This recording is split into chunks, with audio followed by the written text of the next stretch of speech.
Welcome to Potsdam, only 24 kilometers from Berlin. This beautiful city is known for its many palaces and parks. It's full of green spaces, as you can see. Anyway, in this video, I'm going to show you the things that you shouldn't miss if you're visiting Potsdam. First up, Sanssouci Gardens, which is where I'm standing today. Let's go! The Sanssouci Gardens and Palace is a must-see in Potsdam. It's huge, over 700 acres huge. It was designed by King Frederick the Great in the 18th century as a peaceful retreat from the pressures of royal life.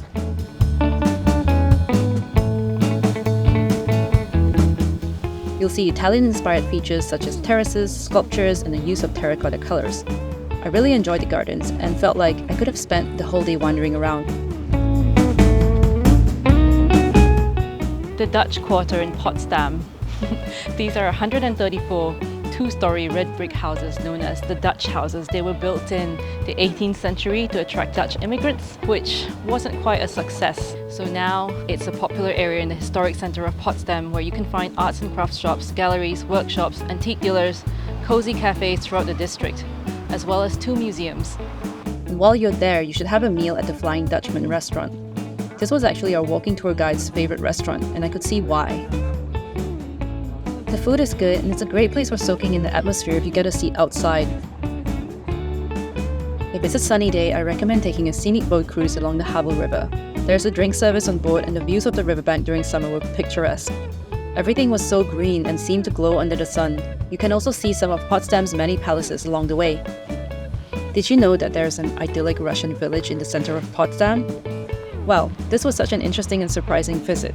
The Russian Quarter, also known as Alexandrowka, consists of 12 wooden houses constructed in Russian architectural style. It was built in the early 19th century to honor the friendship between King Frederick William III and Tsar Alexander I of Russia.